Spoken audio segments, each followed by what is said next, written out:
Welcome to Facts Pro, where it's all about facts, financial, accounting, and tax strategies. Today, we continue talking about a year-end tax planning, like last minute kind of things that we can do year-end planning. The year is ending before we even know it.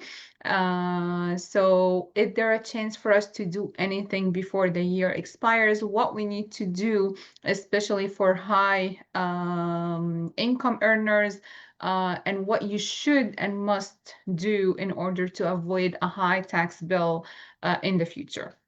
So what am I talking about, and what's very important to take care of this year? Let's start, and let me share my screen and we start from there. And the joke related to Christmas again. Um, Gifts are last year. This year it's moving money around to avoid tax. And that's what I want to talk about, because we want to talk about moving money around or accelerating things or bunching kind of deductions, like plan it this way so that we avoid taxes in a legal way and use the or leverage the tax code for our benefit based on the new changes in the law that passed on July 4th, 2025. So what's coming up in 2026?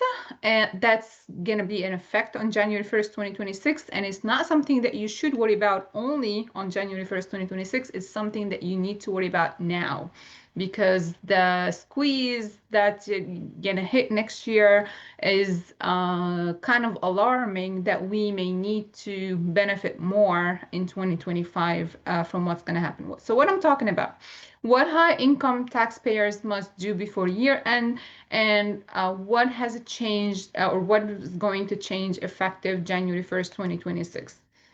And so why is it mattering? Why this matters now? So the O3BA, which is the one big beautiful bill that was enacted into law on July 4th, 2025, introduces new deduction limitation starting 2026. So high income taxpayers may lose part of their itemized deduction.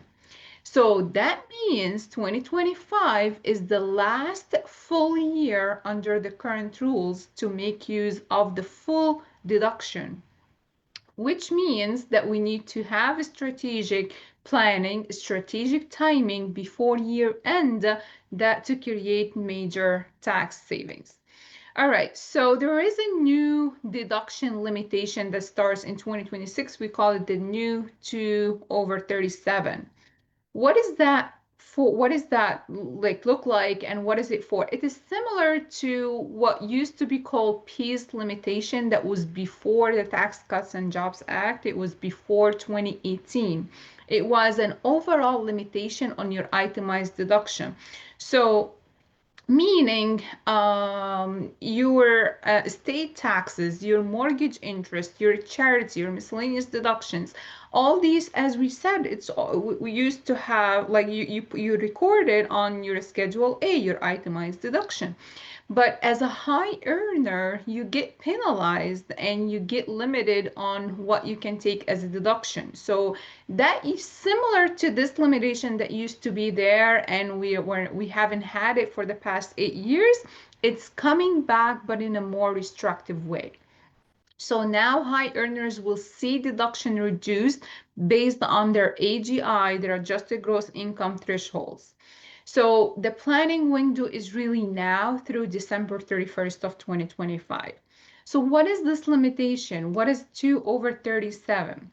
So starting 2026, under the One Big Beautiful Act, if you are in the 37% bracket, your otherwise allowable itemized deduction are reduced by the lesser of 2/37% of your total itemized deduction, or 2/37% of your taxable income above the income level where the 37% tax bracket. What does that mean?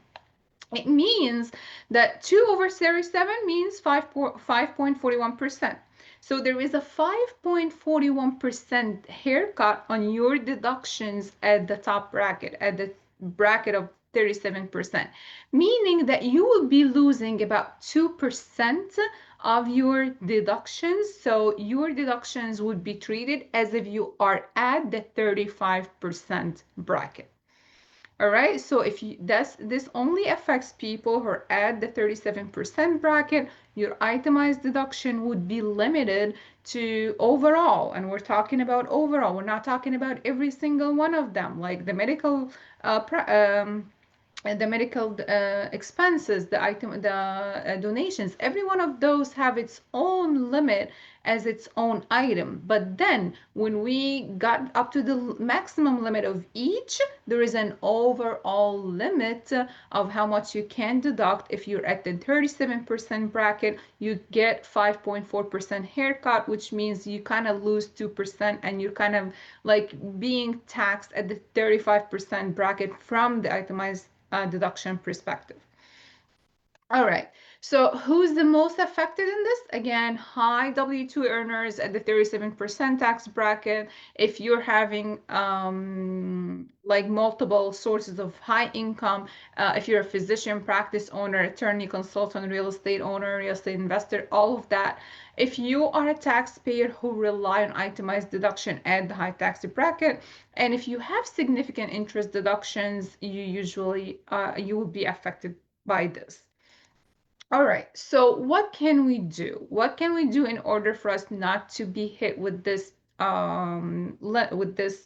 limitation limit?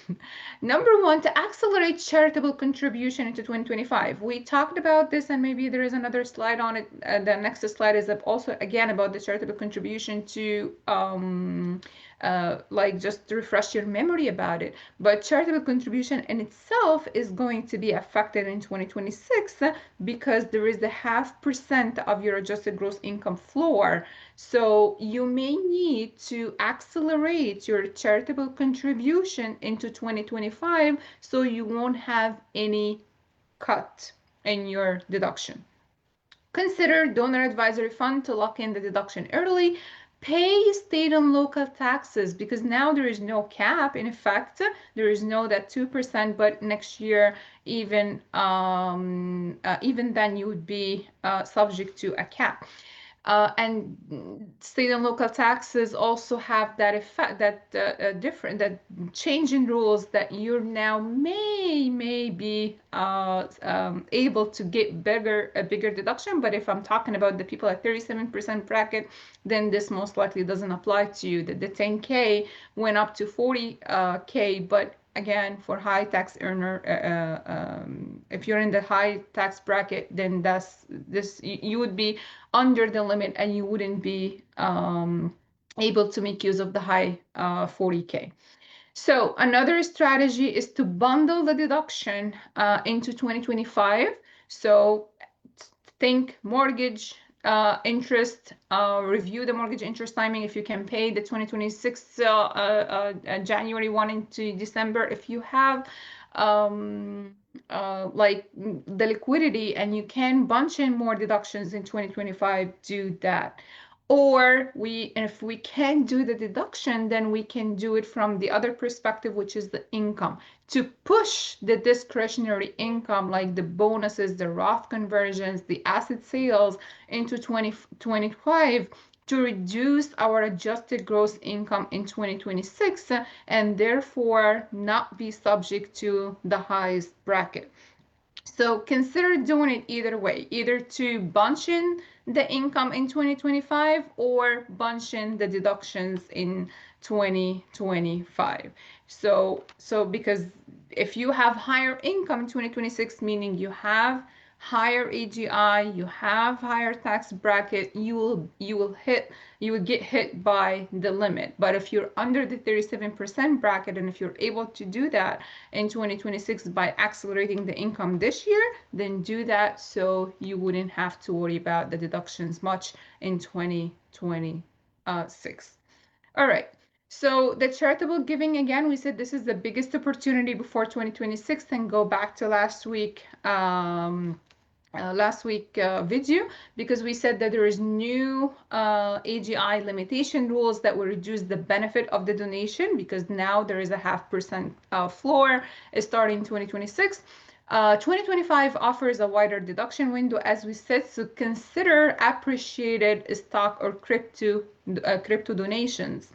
Also, if you're a senior, 70 and a half or older, consider the qualified charitable distribution, so that you won't have your required minimum distribution from your IRA included in your taxable income. It will go directly to the charity, so it won't be included in your taxable income. It would reduce taxes on Social Security, and would help you like not worry about whether you're itemizing or using a standard deduction. Set up a donor advisory fund for multiple years giving. So if you're a frequent giver, then maybe, and you have the cash, or they have the appreciated stock, then do a donor advisory fund. Consider it if the expense makes sense to you for multiple year giving, because even with this limit, we said that if in 2025 you excessed your